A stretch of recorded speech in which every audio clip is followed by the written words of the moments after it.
Class tutor YouTube চেনেলত তোমালোক সকলোকে স্বাগতম জনাইছো। আজি মই অসম জাতীয় বিদ্যালয়ৰ ৬ষ্ঠ শ্ৰেণীৰ অৰ্থাৎ ক্লাছ 6ৰ সমাজ বিজ্ঞান বিষয়টোৰ অধ্যায় নম্বৰ 11 পাঠ নম্বৰ 11 অসমৰ প্ৰাকৃতিক সম্পদ এইটো পাঠৰ প্ৰশ্ন উত্তৰসমূহ বিতংভাৱে আলোচনা কৰিছো। যদি ভিডিঅ'টো ভাল লাগে লাইক কৰিবা, লগতে চেনেলটো ছাবস্ক্ৰাইব কৰি ৰাখিবা। এতিয়া তোমালোকৰ অনুশীলনৰ প্ৰথমটো প্ৰশ্ন আছে, উত্তৰ লিখা। তাৰে ক নম্বৰ প্ৰশ্নত পাবা কি আছে যে প্ৰাকৃতিক বস্তু কাক বোলে। তো উত্তৰত লিখিবা যে প্ৰকৃতিৰ পৰা পোৱা বস্তুবোৰক প্ৰাকৃতিক বস্তু বুলি কোৱা হয়। এটিও উত্তৰ। ক নম্বৰ আছে কেতিয়া বস্তু এটা সম্পদৰ হাৰি ধৰা হয়। উত্তৰটো হৈছে যেতিয়া এটা বস্তু মানুহৰ প্ৰয়োজন পূৰ কৰিব পাৰে তেতিয়া বস্তুটো সম্পদৰ হাৰি ধৰা হয়। গ নম্বৰটো হৈছে অভয়াৰণ্য মানে কি। উত্তৰ যি অৰণ্য অঞ্চলত বিবিধ বনৰীয়া জীৱ জন্তু চৰাই চিৰিকটি কীট পতংগ মাছ কাছ আদিয়ে নিৰ্ভয় আনন্দ মনে বিচৰণ কৰিব পাৰে তাকে অভয়াৰণ্য বোলে। মানে যি অৰণ্য অঞ্চলত মানে বন্য ঠাইত মাছ কাছে হওক কীট পতংগ হওক জীৱ জন্তু হওক নিজৰ ইচ্ছামতে মানে নিৰ্ভয়ে বিচৰণ কৰিব পাৰে, বসবাস কৰিব পাৰে তাকে অৰণ্য বুলি কৈছে। ক নম্বৰ হৈছে ৰাষ্ট্ৰীয় উদ্যান কাক বোলে। উত্তৰটো হৈছে কেন্দ্ৰীয় চৰকাৰৰ দ্বাৰা স্বীকৃতিপ্ৰাপ্ত যি বনাঞ্চলত বন্যপ্ৰাণী সকলো সময়ৰ বাবে সংৰক্ষণ আৰু বংশ বৃদ্ধিৰ বাবে ৰক্ষা হয় তাকে ৰাষ্ট্ৰীয় উদ্যান বোলে।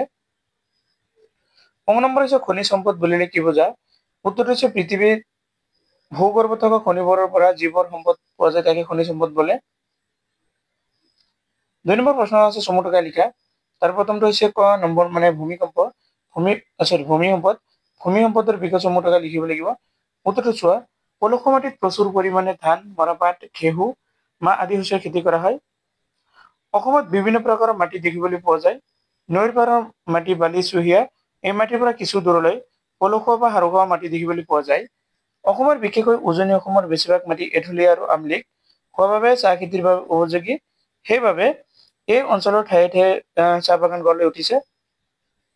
খ নম্বৰ হৈছে বনজ সম্পদ। উত্তৰটো চোৱা 2011 চনৰ লোকপিয়ল অনুসৰি অসমৰ মাটিকালিৰ পৰিমাণ হল 438,000 বৰ্গ কিলোমিটাৰ।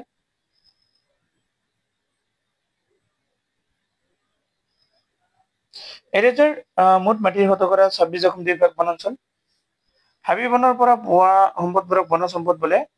অসমৰ বনাঞ্চলত পাব পৰা মূল্যবান গছ গছনিৰ ভিতৰত শাল, চেগুন, বনচম, গামাৰি, তিতাচপা, নাহৰ, শিমলু, শিলিখা উল্লেখযোগ্য। বিভিন্ন প্ৰজাতিৰ বাঁহ, বেত, ঘাঁহ বন আদি প্ৰচুৰ পৰিমাণে পোৱা যায়। ইয়াৰ উপৰি বিভিন্ন প্ৰকাৰৰ ঔষধি উদ্ভিদৰ অসম অতীজৰে পৰা সমৃদ্ধ। এইবাৰ জলজ সম্পদৰ বিষয়ে পাম। পানীবিধ প্ৰাকৃতিক সম্পদ। অসমৰ ব্ৰহ্মপুত্ৰ, বৰাক এই প্ৰধান নদীৰ অসংখ্য উপনদী আছে। ইয়াৰ উপৰি এই ৰাজ্যত বিল, খাল বিল, পুখুৰী আৰু অন্যান্য জলাশয় আছে। এই খাল বিল আৰু জলাশয়বোৰত নানাবিধ মাছ কাছ আদি পোৱা যায়।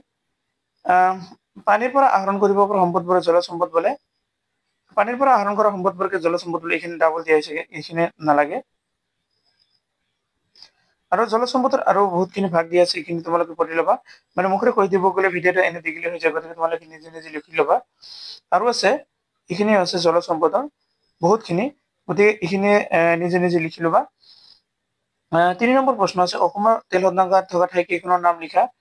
উত্তৰটো চোৱা অসমৰ তেল শোধনাগাৰ থকা ঠাই কেইখনৰ নাম হ'ল তিনিচুকীয়া, কামৰূপ, বঙাইগাঁও আৰু গোলাঘাট জিলা। 4 নম্বৰ ৰাষ্ট্ৰীয় উদ্যান মানে 4খন ৰাষ্ট্ৰীয় উদ্যানৰ নাম লিখিব দিছে। উত্তৰত লিখিবা 4খন ৰাষ্ট্ৰীয় উদ্যানৰ নাম হৈছে কাজিৰঙা ৰাষ্ট্ৰীয় উদ্যান, মানাহ ৰাষ্ট্ৰীয় উদ্যান, নামেৰি ৰাষ্ট্ৰীয় উদ্যান আৰু ডিব্ৰু চৈখোৱা ৰাষ্ট্ৰীয় উদ্যান। এইকেইখন মানে অসমতে 4খন ৰাষ্ট্ৰীয় উদ্যান। 5 নম্বৰ কৈছে অসমত প্ৰথমে ঘোষণা কৰা ৰাষ্ট্ৰীয় উদ্যান কোনখন, কোন চনত এইখন ঘোষণা কৰা হৈছিল। এইটো হৈছে উত্তৰটো চোৱা কাজিৰঙা হৈছে অসমত প্ৰথমে ঘোষণা কৰা ৰাষ্ট্ৰীয় উদ্যান, মানে কাজিৰঙা ৰাষ্ট্ৰীয় উদ্যান। ইয়াক 1974 চনত এইখন ঘোষণা কৰা হৈছিল। তো আজিৰ ভিডিঅ' এইখিনিলৈকে, আৰু ভিডিঅ'টো সম্পূৰ্ণ চোৱাৰ বাবে সকলোকে ধন্যবাদ জ্ঞাপন কৰিছো।